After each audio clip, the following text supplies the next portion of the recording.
Dulu saya pernah diwawancarain sama satu media yang kemudian digoreng di Facebook dan saya dibully gara-gara itu. Gara-gara saya ngeluarin statement, dulu saya malu disebut orang Papua.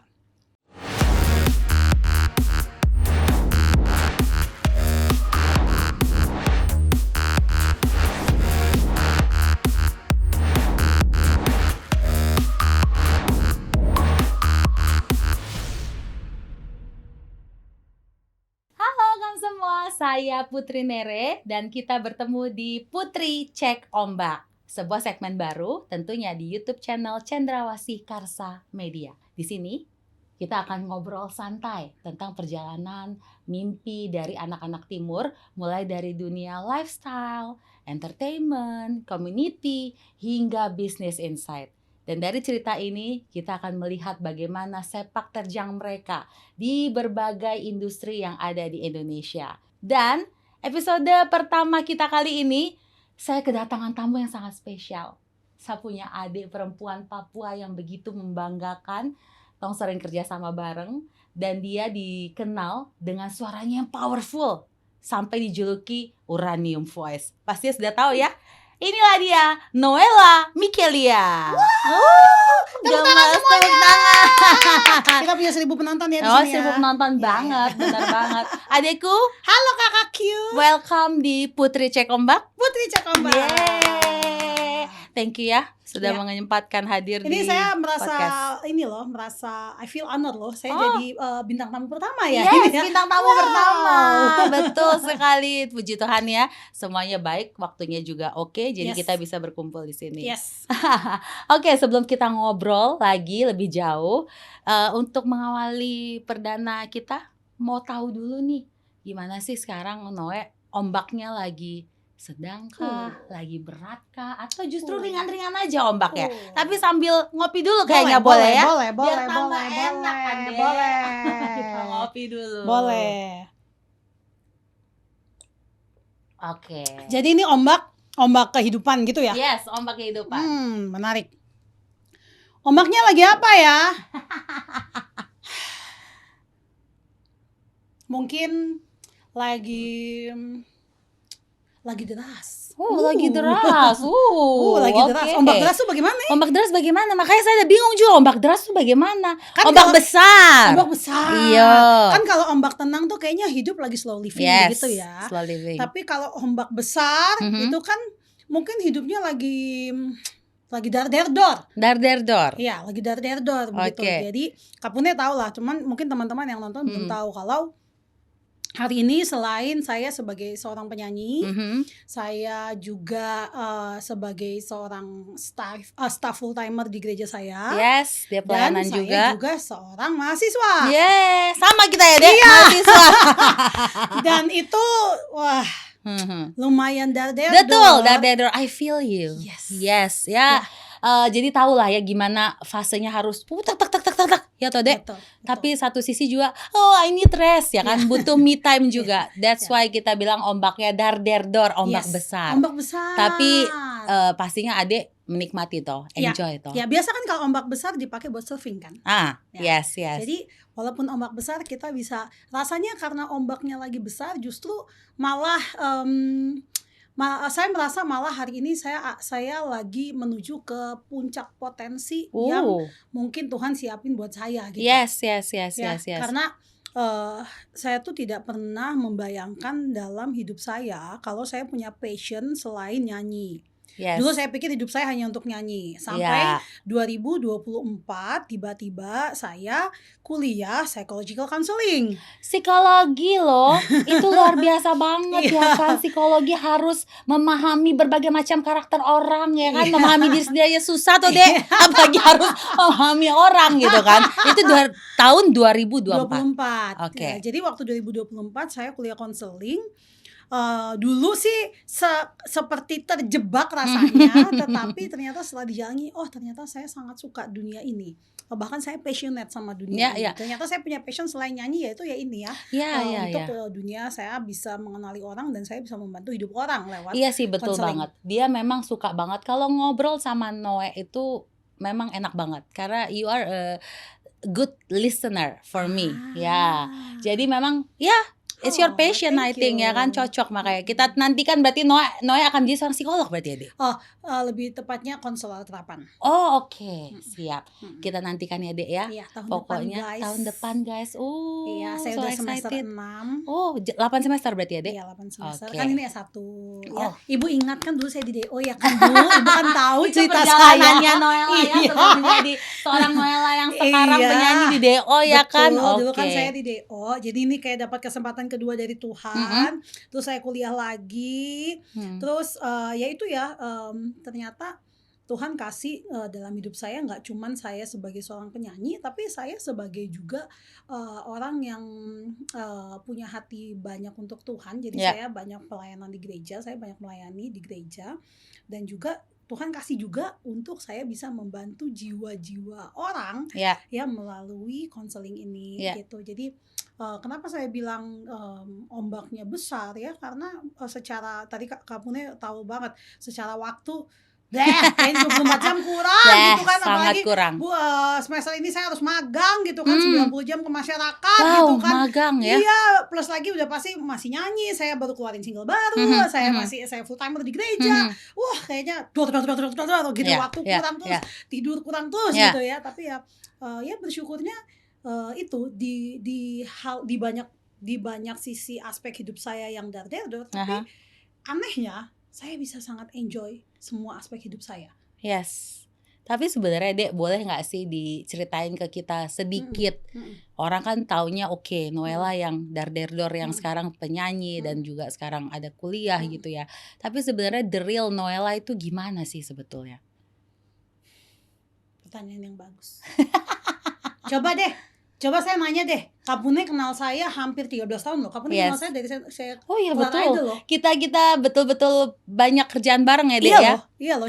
Coba dari POV Kak Pune deh yang kenal saya Noella tuh kayak gimana? Noella itu kalau menurut saya ya, very warm person, orang yang selalu siap sedia kalau kakaknya ini butuh bantuan. Kak Pune pernah telepon saya ya, cuman kayak, Dek, kok punya sepatu tuh beli di mana? Kok punya sepatu tuh ini yang, coba fotoin dulu Dek. Dia udah tahu adanya sibuk ya, tapi coba kok fotoin dulu Dek. Itu tipenya apa ya? Oke Kak, sip, nanti saya fotoin. Tetap loh saya fotoin. Iya. Tapi ya, you are punya mimpi yang juga luar biasa. You are a hardworking woman, ya kan? Itu panutan banget sih buat kita, khususnya perempuan Papua ya. Kamu punya value yang etos kerja yang good lah menurut saya. Itu dari POV saya. Tapi ya kok tetap mengutamakan juga pelayanan ke Tuhan, itu luar biasa deh. Itu luar biasa. Itu POV saya. Oh, thank you Kakak. Oke, pertanyaan Kak Pune tadi kan sebenarnya Noella ini siapa dan gimana sih sebenarnya si Noella ini? Fakta menariknya adalah kalau orang lihat saya nih perempuan pekerja keras yang percaya diri. Noella 10 tahun lalu itu Noella yang sangat tidak disiplin, pemalas, dan sangat insecure. Oh ya? Ya. Saya sangat insecure. Bahkan level insecure saya itu ada di level saya tidak berani lihat video saya nyanyi di Indonesian Idol, di YouTube Indonesian Idol, karena saya takut membaca kritikan dan juga komentar buruk tentang saya. Wow, sampai begitu ya, Dek? Itu Noella 10 tahun yang lalu, dan memang sekarang Noe sudah 13 tahun di industri musik Indonesia. Wow. Noella menang di Indonesian Idol ke season ke-8 2014 ya, Dek. Saya ingat 2014 saat itu. Jadi memang sudah hampir 13 tahun berkarya. Wow, kita itu tua ya, Kak. Jangan begitu, Kak Ade. Jangan kok bicara-bicara tua, tidak. Forever young. Padahal kita udah mau terharu gitu ya, tiba-tiba kita tua ya, Kak. No. Nggak ada kata tua ya. Sorry banget ya. Kita masih Iya, jadi memang 13 tahun berkarya. Terus menang Indonesian Idol. Itu perjalanannya gimana, Dek? Setelah Indonesian Idol tentunya ya semakin dikenal orang. Nah, itu gimana perjalanan Adek bermusik selama 13 tahun berkarya ini? Bagaimana eksistensinya Adek sendiri? Gimana, Dek? Sebenarnya jatuh bangun iya, naik turun iya. Cuman mungkin yang buat saya, puji Tuhan sampai sekarang, kalau dibilang masih ada namanya di industri, mungkin masih ada lah ya namanya gitu ya.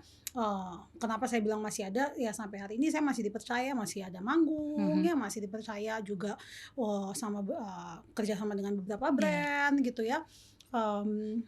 Karena saya rasa bagi saya Kak, kerja di industri musik itu talenta atau skill aja nggak cukup gitu Yes, ya, tapi agree. kita butuh punya attitude yang baik untuk kita bisa bertahan dalam industri ini ya. Yang pertama punya attitude yang baik, dan yang kedua kita perlu punya disiplin dan konsistensi gitu. Saya bahas disiplin dulu deh. Satu janji sama diri sendiri Kak. Saya janji kalau saya harus setiap tahun mengeluarkan karya. Oh, Itu jadi janji you saya. challenge yourself Ya, ya? Oke. Kenapa saya berjanji seperti itu? Karena saya pernah di masa saya frustasi, kayaknya saya punya lagu nggak naik deh, kayaknya saya punya lagu nggak hits. Terus saya kayak ya udahlah, mungkin memang saya jadinya begini-begini aja gitu. Dan itu yang tadi saya bilang ya 10 tahun lalu Noella itu insecure ya, Noellanya nggak disiplin, Noella malas, saya malas. Ya udah, tuh saya kayak pasrah aja sama nasib. Cepat puas diri. Ya, mungkin nggak cepat puas diri karena waktu itu sebenarnya saya nggak puas sama apa yang saya punya gitu. Cuman saya lebih banyak pesimis sama hidup. Gitu. Oh ya udah, mungkin saya mentoknya di sini. Tapi saya merasa saya mentoknya di sini, tapi saya nggak ada usaha lebih gitu. Ya, jadi waktu itu saya ingat tahun 2019 itu salah satu tahun pertobatan saya untuk saya berdisiplin. Makanya saya punya YouTube channel.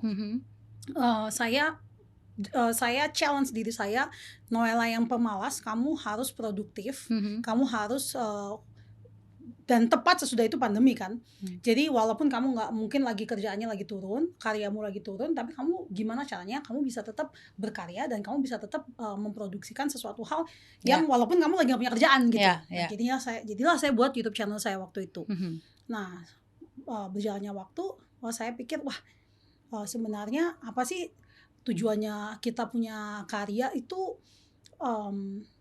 Jadi saya mikir gini, saya itu punya karya itu tujuannya apa? Ya, harus ada purpose dulu deh. Apakah saya ini memang cuma cari ketenarannya aja, cari lagunya hits aja, atau apa? Sampai saya menemukan kalau saya pengen berkarya karena I owe myself. Saya tuh utang sama diri saya. Ya, saya bertanggung jawab sama talenta saya. Saya bertanggung jawab sama Tuhan yang memberi talenta kepada saya untuk saya mengelola talenta itu.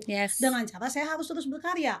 Lalu saya sangat terinspirasi dengan Agnes Mo yang dia bilang kalau karya itu adalah legacy. Jadi saya perlu untuk berkarya agar saya punya legacy. Mungkin lagu saya ini nanti naik ketika saya udah nggak ada misalnya, saya nggak tahu juga. But at least saya tetap punya karya dan saya tetap bertanggung jawab sama diri saya bertanggung jawab sama Tuhan yang kasih talenta untuk saya bisa terus berkarya dalam hidup saya. Perkara lagu saya hits apa enggak, lagu saya naik apa enggak, itu urusan nanti. Itu bonus dari Tuhan. But tapi saya nggak utang sama diri saya gitu. Itu yang buat sekarang setiap tahun. Jadi sekarang saya punya label namanya Passion 5. That's your label? Ya. Nah, lagu saya nanti kita cerita tentang lagu lama nanti ya. Ya. Jadi dari 2023 saya sign sama Passion 5. 2023 itu saya udah duduk untuk nulis lagu sampai 2026, sampai tahun ini. Sampai tahun ini. Ya, kita udah itu kita udah tulis dari 2023. Well, tahun ini kita juga punya plan untuk tulis sampai berapa tahun ke depan. Gitu. Jadi ya hidup itu memang harus di planning lah ya, dia termasuk karir juga ya. Untuk musik juga tentunya harus di plan setiap berapa tahun sekali. Ade milih 3 tahun sekali untuk terus berproduksi menciptakan lagu-lagu. Kembali ke Idol deh. Di Idol ini kalau correct me if I'm wrong ya Dek, Ade ini tidak pernah bottom 3. Ya. Ya lagi, kan notice sih. Iya kan? Tidak pernah bottom 3, selalu di atas sampai menang. Wow. Itu rekor loh Dek. Ya kan, betul? Tidak ada yang seperti itu selama Indonesian Idol. Kayaknya ya. Itu how do you feel about that? Gimana rasanya tentang itu deh? Oke, ini fun fact-nya. Saya taunya sesudah saya keluar dari Idol. Ya, saya taunya dari teman-teman panitia lah, panitia 17-an. Teman-teman panitia yang ngerjain Idol gitu ya. Mereka bilang kalau kamu tahu nggak, kamu tuh nggak pernah ada di bottom 3 karena dari awal polling SMS kamu itu tertinggi sampai kamu menang. Jadi saya merinding, saya terharu, saya bangga waktu saya tahu itu. Iya. Saya tahu orang-orang yang dukung saya di Iya. tahun 2014 itu ya, itu ya mereka serius gitu. Iya. Gitu. Dan ya kakak tahu lah, kita terutama saya mau ngomong terkhusus Papua ya, karena setelah saya menang Idol saya kan banyak nyanyi tur keliling Papua kan. Iya. Ntar saya ketemu sama pemimpin daerah ini yang bilang, Noella kamu tahu nggak, waktu kamu di Idol kami keluarin segini untuk dukung kamu. Saya ketemu pemimpin daerah ini, saya ketemu orang ini, saya ketemu pengusaha, saya ketemu orang-orang yang mungkin secara finansial mereka berkecukupan dan mereka mau bantu, dan mereka sebar duit kemana-mana hanya untuk waktu itu SMS saya gitu kan. Saya bilang, wah saya nggak tahu orang-orang ini tergerak dari apa gitu ya, tapi ya saya tahu yang pertama itu berkat dari Tuhan, tapi betul. juga yang kedua inilah solidaritas dan juga kecintaan kita sebagai orang Papua. Betul. Ya, kebanggaan kita sebagai orang Papua. Betul. Ketika ada orang membawa Papua tuh kita bisa dukung mati-matian begitu. Iya, betul. Kita bisa dukung mati-matian, termasuk saya juga sih, termasuk orang yang disuruh, kok harus kirim SMS buat kok ada Noella ya, kirim. Padahal waktu itu memang Tom belum kenal mungkin ya, Dek, belum kenal. Tapi ya itu memang karena kita merasa ketong sama-sama orang Papua ya toh, terus merantau juga di Jakarta. Jadi memang solid sekali solidaritas anak-anak Papua yang di Jakarta dimanapun betul. Itu sangat kuat. Betul. Jadi memang saat itu harus WhatsApp ya sudah, saya juga kirim WhatsApp buat kok, dan puji Tuhan ya kok menang begitu. Itu maaf Ibu, dulu belum zaman WhatsApp ya Bu. Iya betul. SMS ya. 200 satu kali SMS. Iya. Mahal sekali loh. Mahal, betul. Makanya kan that's why ya itu betul, itu ya pasti dari Tuhan ya, Iya, Tuhan yang menggerakkan supaya orang-orang SMS sebanyak-banyaknya buatku. Dan ya puji Tuhan jadi juara. Setelah itu Ade berkarir hingga saat ini. Terus kan juga saya lihat Ade tidak hanya menyanyi ya toh, tapi juga main film. Oh iya. Mohon maaf, Ibu juga ada di film yang saya main. Iya, saya mau bilang maksudnya sama-sama kita main film begitu ya toh. Kita kayaknya semua event-event kita nggak ada berdua ya, Putri Nere ya. Iya.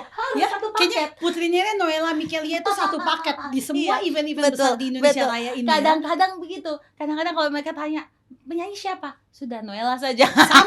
Sama. MC siapa? Ya Putri Nere lah, siapa kalau MC nggak ada lagi. Iya. Kalau untuk Papua lah ya, terutama untuk Papua. Oke, nah itu main di Kakak Bos ya. Jelas pengalaman pertama buat Koto, Dek. Betul.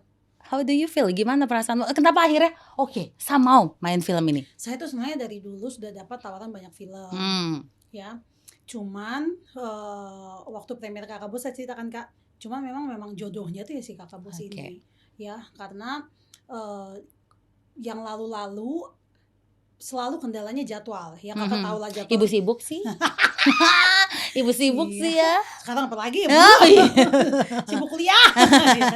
Jadi selalu terkendalanya jadwal syutingnya di luar kota, jadwalnya kalau syuting film kan gitu kan Kak, jadwal bisa sampai berbulan-bulan gitu kan.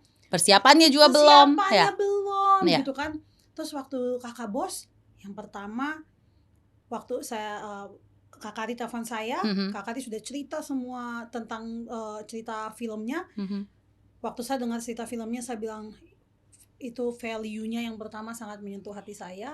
Terus pertanyaan saya kedua, Kakak syuting di mana? Kakak Ari bilang syuting langsung di Jakarta. Ya petanya. Oke, lalu pertanyaan terakhir adalah berapa lama durasi syuting? Saya ingat Kakak Ari bilang cuman tidak akan sampai 20 hari, kayaknya 17 hari Noella. Saya langsung bilang oke. Saya bilang langsung ya, I'm in. Saya tidak pakai mikir. Saat itu juga Kakak Ari telepon saya detik itu juga, saya langsung oke saat itu juga. Makanya akhirnya sudah lah ya, kok tercemplung lah di dunia perfilman. Betul. Tapi suka Dek. Suka. Kakak Ari kapan lagi? Kapan lagi? Ayo. Aduh, kayaknya nganyak kok sih semua orang tanya kapan Kakak Bos. Iya benar. Gitu. Nah, tapi tentunya dibandingin dunia tarik suara dengan dunia film, Ini dua dunia yang berbeda, Nah. dua challenge yang berbeda, ya, dan apa ya, dan apa ya, dua kenikmatan yang berbeda gitu, Oke. ya. Dua kenikmatan yang berbeda. Jadi ya memang, tapi ya tentu jelas lebih musik atau gimana, Dek? Makanya kalau menurut saya nggak bisa di-compare. Gini, kalau musik ya, dunia musik ya, saya diundang nyanyi, saya datang, saya make up, hari itu saya datang, saya make up, saya gladi bersih, malamnya saya nyanyi, selesai. Oke. Kalau film, kita reading, kita persiapan, Iya. kita reading, kita tes make up, Iya. kita tes kostum, Iya. kita syuting, habis syuting kita bungkus, habis itu filmnya belum tayang, masih masuk editing dulu, kita deg-degan, kita tunggu, ada jadwal promo, ini proses yang sangat Iya. panjang. Nah, itu deg-degan. Iya, Iya. gitu. Jadi makanya saya bilang ini dua hal yang sangat berbeda, Oke. dan punya kenikmatannya masing-masing gitu. Iya. Makanya dulu ya bagi saya gini, kan orang-orang kalau film-film kan habis rap apa mereka kan pada nangis. Dulu bagi saya lebay, Kak. Tapi Ingat akhirnya rap Kakak Bos? yes, nangis semua. sampai ke Ernest ya toh? Iya, sampai ke Ernest nangis. Sampai waktu itu dulu saya bilang lebay padahal sekarang saya nangis.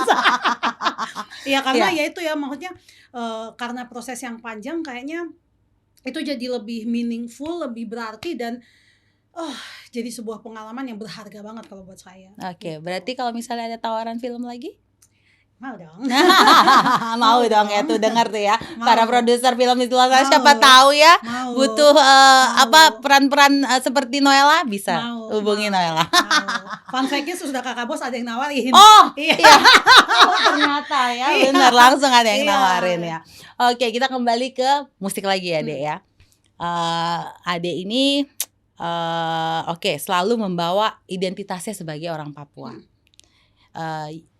Kakak tahu kok sangat bangga dengan Papua ya. Orang semua bangga dengan tong punya Papua. Dan itu yang membuat Ade juga mungkin jadi bertahan, survive ya di dunia musik Indonesia saat ini. Tapi kalau menurut Ade sendiri membawa identitas Papua itu apakah itu penting? Very deep question. Dulu saya pernah diwawancarain sama satu media yang kemudian digoreng di Facebook dan saya dibully gara-gara itu. Gara-gara saya ngeluarin statement dulu saya malu disebut orang Papua. Cerita lengkapnya adalah saya malu waktu saya SMA dibilang Papua karena waktu saya sebut Papua saya selalu dibully di sekolah. Kemanapun saya bilang saya orang Papua, langsunglah keluarlah bulian-bulian rasisme itu. Ya, jadi saya dulu lebih baik saya diam aja, tidak usah bilang kalau saya dari Papua daripada orang tahu saya dari Papua, terus habis itu orang akan mengeluarkan sindiran-sindiran, bercanda-bercanda rasisme yang cuman bercanda tetapi itu sebenarnya menyakiti hati dan menyinggung sebenarnya. Ya, yang mungkin kita sangat memahami itu ya, Kak ya. Gitu. Jadi dengan begitu banyak tahun itu saya menghabiskan dengan tanya sama Tuhan, kenapa saya terlahir menjadi seorang perempuan Papua? Sampai sebegitunya, Dek. Ya, karena saya lahir besar di Papua tapi saya sekolah di Jawa. Jadi very different, that's why ya. Jadi saya mengalami pengalaman rasisme itu bisa hampir belasan tahun. Ya, sangat panjang dan sangat lama dan sangat menyakitkan. Ya, dan itu bahkan karena saya sekarang udah cukup sehat secara emosi, itu bahkan mempengaruhi mental dan emosi saya. Setelah saya sampai harus ke konselor profesional, saya di konseling. Bayangin dampaknya sampai sebegitunya. Ya. Sampai saya nanya sama Tuhan, kenapa saya harus terlahir sebagai orang Papua? Karena waktu saya jadi orang Papua saya dibully terus. Gitu. Sampai 2021 saya pernah depresi, terus saya ke profesional, saya di konseling, saya diproses. Di akhir 2021 PON Papua. Oh iya. Ya. Itu saya sudah melalui proses menyehatkan mental dan emosi saya kurang lebih setengah tahun. Saya ingat saya buat status waktu itu kan saya nyanyi, saya, Kakak Miki sama Bapak Edo Ya, Kondologit, kayak itu. kita nyanyi lagu hitam kulit, Aku Papua. ya Aku Papua, keriting rambut Aku Papua. Saya ingat saya buat status di Instagram, statusnya masih ada sampai hari ini, saya pin di Instagram saya. Oh iya, betul. Saya bilang kalau saya, wah ini ngomongnya aja saya masih lumayan Iya. merasakan ininya. Ketularan deh. Iya. Saya bilang, hari itu saya mengerti kenapa Tuhan ciptakan saya menjadi seorang perempuan Papua. Saya bilang. Saya mengerti kenapa saya terlahir sebagai seorang perempuan Papua, mengalami mungkin begitu banyak hal yang gak mudah dalam hidup saya, supaya saya bisa membagikan kepada banyak orang kalau walaupun hidup saya tidak mudah, saya berdiri menyanyikan lagu Hitam Kulit Keriting Rambut Aku Papua dengan bangga, bahwa saya terlahir sebagai seorang Papua. Dan saya bilang hari ini saya berterima kasih sama Tuhan karena saya terlahir sebagai seorang perempuan Papua. Identitas yang saya bawa adalah seorang perempuan Papua. Itu bisa saya terima setelah saya melalui begitu banyak proses dalam hidup saya, puluhan tahun. Saya nulis status itu saya umur 30 berapa gitu ya. Itu saya udah laluin begitu banyak proses dalam hidup saya. Dan fast forward ke itu 2021, hari ini 2026, ya 5 tahun kemudian saya konsisten membawa identitas Papua dalam diri saya dengan begitu bangga ya, setelah mungkin banyak luka yang saya lalui ya, karena saya tahu bukan kebetulan Tuhan ciptain saya orang Papua. Saya mungkin suatu saat nanti apa yang terjadi dalam diri saya itu mungkin bisa menjadi kesaksian untuk orang lain yang akan membantu mereka untuk bisa berdiri dari kaki mereka, menghadapi luka-luka mereka seperti apa yang saya lalui gitu. Dan saya rasa nggak cuman tentang menjadi orang Papua, mungkin menjadi orang Jawa, mungkin menjadi orang Cina, mungkin menjadi orang India, mungkin menjadi orang dari suku manapun, itu tidak akan pernah mudah. Tapi waktu kita bisa terima itu dan kita bisa ya embrace itu, gitu ya, betul. itu mungkin cara Tuhan untuk buat kita bisa menjadi inspirasi buat sesama, bisa membantu sesama, bisa ya itulah tujuan Tuhan ciptain kita gitu, supaya hidup kita menjadi berkat itu sendiri buat sesama. Karena memang kita kan di dunia ini pada basically punya tujuan hidup lah masing-masing. Tuhan ciptain kita nggak asal-asalan. Ya karena Tuhan punya destiny masing-masing buat kita, Dek. Itu juga hal yang Kakak percaya tentunya ya. Gak ada yang kebetulan kita lahir sebagai perempuan Papua, yaitu kita bisa menunjukkan juga ke dunia di luar sana bahwa ini loh, orang Papua juga bisa, ya kan? Ini loh, eksistensi kami sebagai orang Papua ada. Dan itulah makanya Ade bisa menyanyi lagu Aku Papua dengan very loud, begitu bangganya di PON Papua. Itu adalah momen yang memang betul-betul membuat orang Papua memang sangat luar biasa sih ya, Dek ya. Sangat terharu dengan adanya PON Papua. Ko, Miki, Kak Edo menyanyi, itu mewakili orang semua anak-anak Papua yang bisa berdiri di panggung sebesar itu. Wow. Itu momen yang sangat membanggakan tentu ya. Tidak hanya aku tapi buat orang semua. Semuanya. Bener banget. Luar biasa. Nah, sekarang Ade, setahu Kakak juga lagi ada single baru. Iya. Saya sebut ini Surat Cinta Noela untuk Papua. Lagu Mama ini. Jadi ini untuk Papua ya, bukan Mama. Banyak orang juga kan akhirnya yang berpikir bahwa ini untuk Mama karena Mamae. Ya, silakan. Jadi ini surat cinta saya untuk Papua. Menariknya saya tulis sama Caleb J, sama Bela Negara AB saya udah tulis lagu ini 3 tahun lalu di tahun 2023. Dan ini adalah lagu pertama yang saya tulis dengan begitu cepat, tanpa bebas hambatan, tanpa hambatan apapun. Ya, kita lagi duduk di studio, terus Abe sama Caleb kayak, Noel lu mau nulis apa? Terus kayak, boleh gak kita tulis lagu tentang Papua? Boleh. Apa yang lo mau tulis tentang Papua? Tentang kecintaan saya tentang Papua, tentang hati masyarakatnya yang sangat tulus, tentang hidup kita itu gak mudah, tapi kita mau terus maju, tentang kita orang Papua itu berdiri di atas emas, kita lari-lari di atas emas, di bawah kaki kita itu emas, tentang pasir putih yang terbentang, tentang saya punya hati yang jatuh di Papua, saya bilang. makanya liriknya adalah mamae, oh mama mae, sapu hati jatuh mamae, oh mama mae. Jadi mama itu kan kata slang toh Kak, Iya, bahasa betul. slang. Mungkin kalau teman-teman nggak tahu, jadi orang-orang kalau teman-teman orang timur pasti tahu mama itu apa. Tapi kalau teman-teman yang bukan orang timur pasti bingung mama itu apa. Iya. Nah, mama itu sebenarnya bahasa slang yang menunjukkan keterkejutan atau menunjukkan kayak atau dia tuh bisa dipakai dalam konteks apapun ya. Iya. Contoh, Mamae, Kakak Helmi mengantuk. Iya, iya. Iya. Iya, Lagunya, iya, iya, iya. Iya. Atau Mamae, Kakak Puni cantik sekali. Ya, betul. Jadi Atau- memang berbagai macam arti. arti bisa atau kayak Betul. Mamae, anak ini saya sudah bilang dia tapi dia tidak bisa. Iyo, jengkel. Jengkel marah. bisa, Iya. mau marah bisa, mau Iya. kayak takut juga bisa Mamae.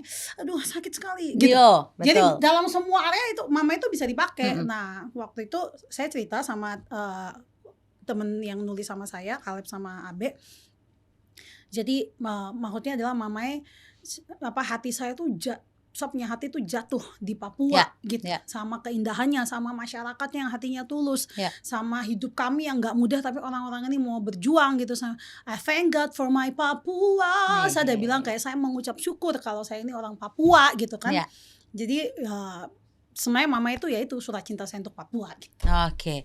Mungkin boleh ya, Noe nyanyi sedikit. Boleh dong, refnya aja ya. Iya dong. Ibu tahu lagunya dong. Sudah tahu. Tapi saya mau ada yang menyanyi. Maksud saya menyanyi. Saya harus bilang kok tidak bagus suara ini. Mama oke, dari awal aja ya. Ya. Karena lagunya singkat banget.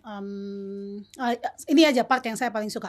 Hati dan senyuman yang tulus, penghuni surga kecil yang jatuh ke bumi. Hidup yang terbatas pun jadi semangat untuk maju. I thank God for my Papua. Pasir putih yang terbentang, emas di bawah kakiku.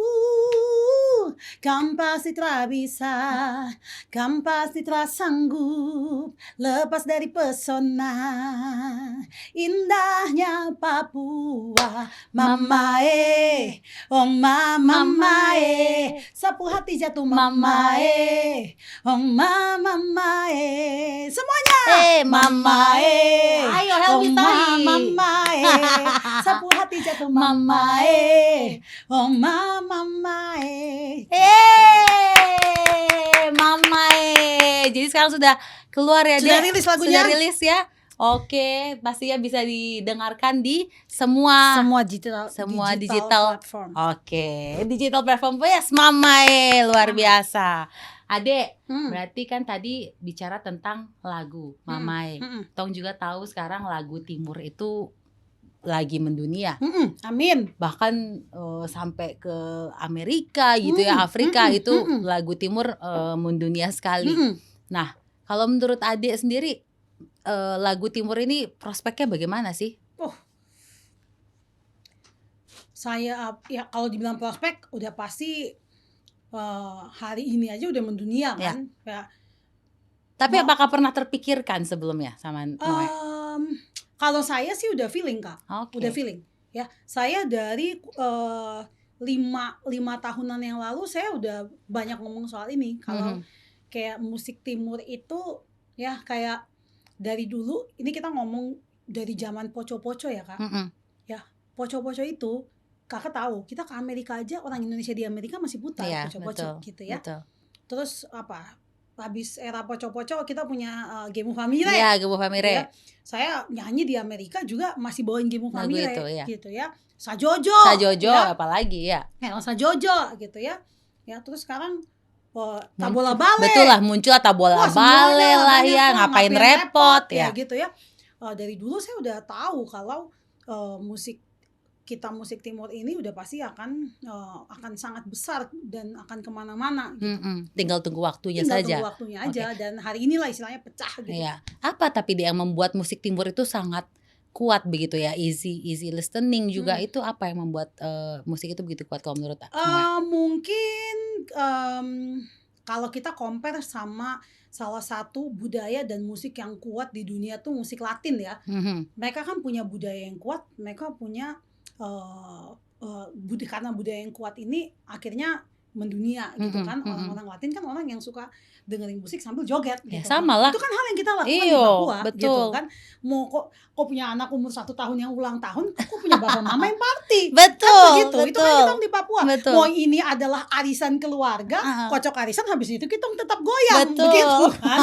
Jadi ini adalah budaya sebenarnya. Makanya karena kita bawa budaya ini kemana-mana dan ya budaya ini akhirnya ya istilahnya orang bisa kenal, terus lagu-lagunya juga ya easy listening of course gitu. Saya tuh satu hal yang saya paling suka ya dari kita punya musik timur tuh apa? Liriknya. Oke, kenapa? Bagi saya tuh liriknya tuh lucu dan menarik sekali gitu. Iya sih, Iya.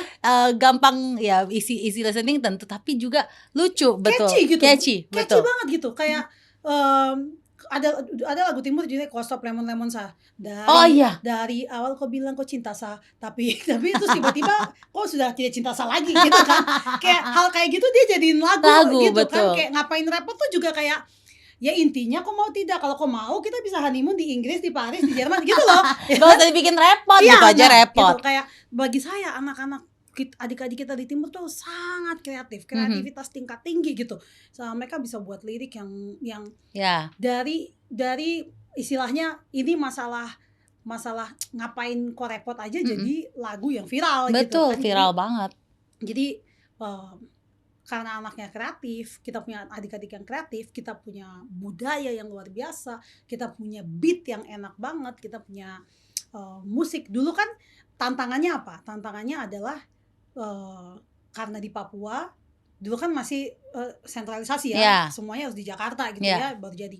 Waktu era digital semuanya akses terbuka. Betul. Ya makanya saya udah feeling sebelum era digital saya udah feeling kalau dulu kendalanya cuman ini, kalau kendala itu nggak ada pasti udah boom gitu ya. Jadi ya sekarang kendalanya udah nggak ada, ya kita bersyukur ya adik kita dari Papua, dari timur, dari manapun ya, bahwa mereka punya musik yang bisa didengerin sama orang-orang. Iya, betul. Itulah keuntungan dari memang era now ya, dibandingin kita ya, Dek. Itu juga saya selalu bilang bahwa adik-adik sekarang ini selalu diuntungkan dengan sosial media, makanya harus digunakan dengan baik. Nah, itu juga yang mungkin Noe bisa share juga ke adik-adik bahwa gimana sih struggle-nya perjuangan adik untuk berkarir selama 13 tahun ini, apa yang paling penting, apa yang paling dibutuhkan oleh Noella sehingga menjadi seorang penyanyi profesional yang sampai sekarang eksistensinya masih dilihat orang begitu. Mana Dek? Ya tadi kan saya bilang untuk 13 tahun saya bisa terus berkarir dibutuhkan 2 hal. Yang pertama attitude, yang kedua konsistensi. Nah attitude ini menurut saya hal yang sangat penting. Skill aja gak cukup, apalagi hari ini ya penyanyi tuh banyak ya, jebolan Indonesian Idol banyak banget, listnya banyak sekali gitu. Tapi penyanyi dengan etika kerja yang baik dan attitude yang baik itu nggak banyak. Ya, penyanyi yang dia mau siapkan waktu datang dengan on time itu nggak banyak. Ya, penyanyi yang mungkin kalau dia telat dia bisa minta maaf ya. Tadi makanya saya bilang sama Kak Puni, Kak maaf saya akan telat sekian menit karena estimasi saya datang begini. Ya itu nggak banyak gitu. Nah ya penyanyi yang ya dia bisa menjaga itu ya, dia bisa respect sama senior ya, dia bisa ini saya nggak ngomong senioritas ya, tapi maksudnya gini, nggak cuma senior deh, etikanya kita jadi orang Indonesia aja kita sama yang tua harus lebih hormat. Betul, gitu ya. Betul. Nggak hanya timur, nggak itu hanya semua timur, kita semua ya, kita kalau ketemu orang yang lebih tua kita sapa ya, kita dahulukan orang yang lebih tua gitu kan. Kalau kita lagi di fasilitas umum gitu kan, itu hal yang sebenarnya budaya kita yang kita perlu terapkan juga gitu ya. Jadi bagi saya etika kerja, attitude itu nomor 1. Yes. Apa yang kau omongin kau pegang omongannya. Kalau kau sudah janji sama si A bantuin dia, mungkin budgetnya nggak seberapa ya kau bantuin dia. Betul. Jangan tiba-tiba ada datang kerjaan dari B, budgetnya gede, terus kau tinggalkan A, kau ambil yang B. Ya I'm so sorry. Itu simple tapi Iya, itu simple ya, tapi itu integritas. Yes. Nah, itu yang sampai hari ini saya masih lakukan ya. Kalau saya udah janji ya saya udah janji sama Kak Pune jam segini saya akan datang untuk podcast Kak Pune. Mau saya punya job 100 juta pun ya so sorry. Ya gimana? Karena saya udah janji gitu ya. Atau mungkin kalau memang masih bisa diomongin, misalnya saya telepon sebelumnya, Kak kita bisa ngobrol nggak supaya saya masih bisa ambil ini, dikomunikasikan gitu. Nggak tiba-tiba ghosting, hilang, nggak ada kabar gitu loh. Jangan bikin janji gitu, yang penting ada alasannya. Betul. Integritas, etika kerja, attitude ini bagi saya penting, dan saya rasa ini yang buat mungkin sampai hari ini bulan Mei besok adalah 13 tahun ulang tahun saya menang Indonesian Idol. Wow, bulan Mei ya? Bulan Mei besok. 23 Mei. Jadi 13 tahun, saya rasa usia saya juga udah gak muda, tapi saya bersyukur ya. Tuhan kasih saya masih bisa berkarya, saya masih ada kesempatan. Lagu saya mungkin gak hits banget, tapi ada aja gitu kesempatan dari Tuhan main film gitu ya. Filmnya sampai hari ini masih ada di Netflix. Betul. Ya kan gitu. Mimpi apa saya punya film yang tayang di Netflix gitu loh. Ini udah setahun ya kan. Udah tahun lalu betul, kan. Betul, udah setahun gitu kan. Maksudnya ya waktu kita jaga itu ya. Terus saya juga masih konsisten gitu ya menjaga profesionalisme saya sebagai penyanyi. Ya saya walaupun saya ini kalau orang bilang ya Noya kan talenta ya, tapi saya masih tetap pemanasan vokal sebelum saya manggung ya. Saya masih tetap jaga fisik saya sebelum saya manggung. Saya olahraga, saya nggak makan gorengan sebelum saya nyanyi gitu. Kayak saya menjaga gift dan talenta yang Tuhan kasih secara cuma-cuma, karena itu menghasilkan hal yang luar biasa dalam diri saya. Betul. Jadi nggak hanya viral, tapi juga harus bisa menjaga attitude dan juga konsisten. Itu yang penting. Integritas itu yang penting. Oke, sekarang kita akan masuk ke segmen setuju atau tidak setuju. Jadi nanti Ade akan menjawab setuju atau tidak setuju, tapi kasih alasan sedikit boleh ya? Boleh. Oke, kita mulai ya, Dek. Oke. Menjadi penyanyi butuh mental kuat. Setuju. Kenapa? Tadi saya sempat share kan, kalau misalnya banyak tantangan hidup, kalau tantangannya adalah lagumu nggak laku, gimana? Kalau masih tetap mau jadi penyanyi atau enggak? Ya itu dibutuhin mental. Oke. Selanjutnya, menang kompetisi tidak menjamin karir panjang. Setuju. Oke. Ada alasan? Karena yang menjamin karir panjang menurut saya yaitu tadi konsistensi. Oke. Next, talenta dari Indonesia Timur sangat kuat di industri kreatif. Setuju. Kemudian musik adalah cara paling jujur mengekspresikan diri. Setuju banget. Setuju banget. Karena ya. Lagu saya 3 tahun terakhir lagu saya adalah curhatan saya. Bahkan waktu saya depresi pun saya tulis lagu. Itu lagu yang mana, Dek? Back to You itu lagu waktu saya depresi. Jadi itu mungkin lagu yang paling meaningful buatku. Bertahan lagu waktu saya dibully. Jadi bertahan itu lagu untuk saya bilang sama orang yang bully saya, bagaimana ku bertahan, kau tak akan pernah merasa sakitnya orang yang dilakukan seperti itu. Wow, jadi setiap kau punya karya lagu itu ada arti ya masing-masing ya, Dek. Bertahan, oh saya suka kok lagu bertahan itu. Ternyata ya itu meaningnya adalah dibalik bulian itu ya. Kau bertahan sampai sekarang, survive sampai sekarang 13 tahun di dunia musik Indonesia. Back to You itu, you-nya itu Tuhan. Siap. Jadi waktu saya depresi, saya bilang saya akan selalu kembali sama Tuhan. Yes. Oke, yang terakhir, acting lebih menegangkan daripada bernyanyi di panggung. Setuju. Setuju. Kenapa itu lebih menegangkan? Aduh, saya ingat lagi waktu itu pertama kali. Jadi jadwal saya waktu itu dijadwal adalah tes camp. Dijadwal tes camp. Jadi ke studio untuk tes camp. Jadi kan plus makeup apa segala macam. Yang terjadi betul-betul di take untuk nanti jadi potongan depannya agak lain. Ingat gak? Iya. Di depannya agak lain untuk materi sebelum agak lain tayang. Kalau nonton teaser betul. Untuk teaser nonton kalau kita nonton bioskop kan ada tuh ya. Teaser. Iklan-iklan sebelum kita nonton bioskopnya mulai. Ya betul. Iya itu kau pemuka. Betul. Jadi saya ini datang dengan mental test camp. Ternyata ini adalah take yang akan dijadikan teaser. Yang hari ini kita tahu agak lain kan 9 juta penonton ya, agak lain 1 ya. Berarti 9 juta orang ada lihat satu. Oh, itu is a gift for you. Iya, is a gift. Tapi Kak, jujur Kak, Aduh, itu saya stres sekali.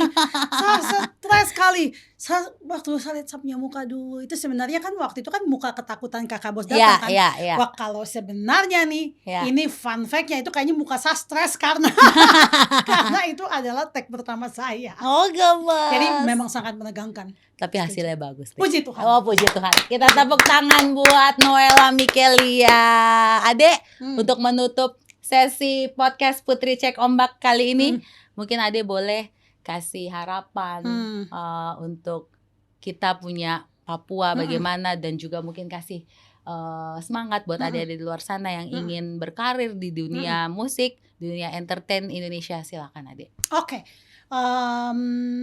Mungkin untuk saya punya adik-adik yang hari ini lagi struggle dalam bidang apapun, bukan hanya bidang musik, bidang pendidikan, ya, dalam bidang apapun.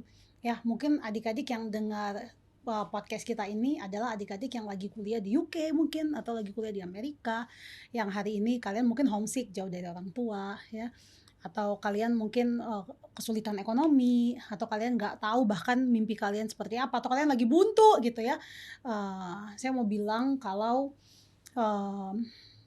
apa ya, hidup itu penuh dengan misteri yang pemegang semua misteri itu adalah Tuhan.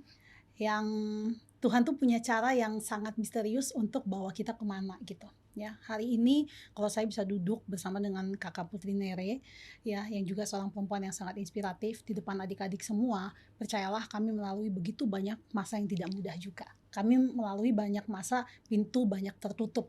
Kami melalui masa-masa banyak jalan buntu dalam hidup kami. Tapi please keep going, ya, please keep going, please keep praying.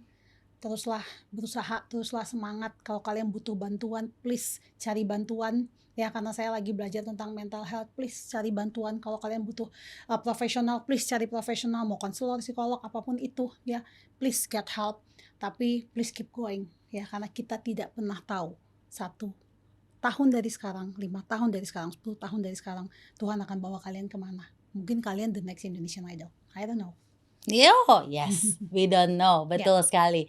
Jadi sekarang kita sudah mendengar cerita dari Noella Mikelia, bagaimana ombaknya selama dia mengarungi ombak tersebut. Banyak pelajaran yang ketong dapat ya. Intinya adalah konsistensi ya, Dek ya. Attitude dan konsistensi itu harus tong pegang selalu, khusus ya di dunia entertain. Betul. Supaya bisa eksis hingga saat ini. Amin. Kita tepuk tangan Terima kasih Kakak Putri, thank you for having me. Thank you also, gemes banget adekku. Jadi saya mau closing ya. Ya, silakan Ibu. Datang closing dulu, gemes banget. Oke. Dan semoga obrolan kita ini bisa menginspirasi banyak orang di luar sana tentunya. Dan untuk teman-teman yang sudah menonton, silakan subscribe, like, dan share Putri Cek Ombak tentunya di YouTube channel Cendrawasih Karsa Media. Saya Putri Nere dan kita akan bertemu kembali di Putri Cek Ombak. Dadah!